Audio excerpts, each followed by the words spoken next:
Beaches clean. If only they would offer breakfast when you Yeah, come out there. You got to have Wouldn't that energy to be- work. Yes, but they Perhaps some breakfast tacos. it's like a mini tradition now, I think, with the Coastal Bend Bays Foundation at the cleanup site. Trash for tacos.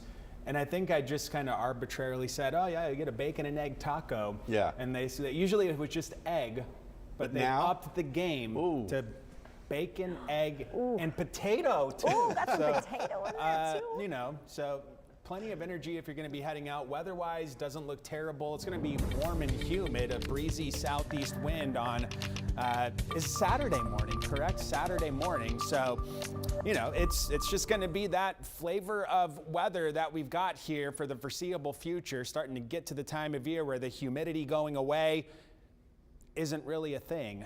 82 right now.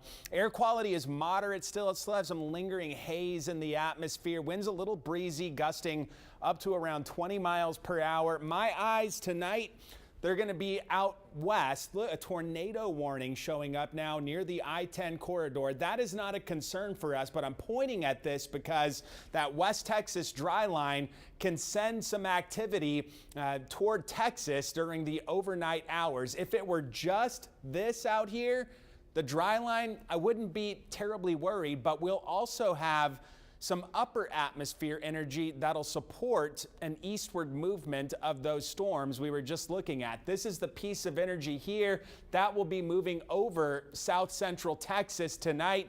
And again, that's why I think there is that low end chance that one of these storms sneaks into the western part of the KIII viewing area. It's also plausible nothing at all happens, but it's showing up in the data.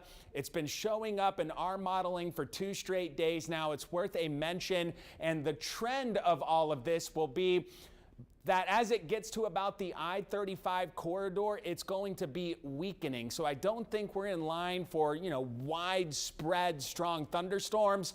But it's plausible that one of those gets into the western brush country, then fades away as it approaches the coast. Wednesday, looking at just isolated activity, and then again on Thursday with that dry line stuff staying much farther to the west. So low end chances Wednesday, Thursday, just isolated activity, plenty of humidity over the next 7 days, dew point values in the low 70s. We should be in the middle 60s for April, so it's more humid than average, and in turn, that will keep overnight lows milder than average. Should be in the mid 60s. We're going to be in the low 70s. Highs look pretty close to what mid to late April tends to offer, middle 80s over the next 7 days. 73 or so tonight, some storms possible, mainly west of Corpus Christi, west of Highway 281. Southeast breeze 10 to 15 miles per hour. Tomorrow, middle 80s, partly cloudy with an isolated shower. Little breezier, 12 to 22 on the wind speeds from the southeast, so it'll be choppier on area waters. We still have that elevated rip current risk due to the longer period swells coming in on Gulf-facing beaches. Again, just isolated activity Wednesday, Thursday. More people will not get rain than those that do.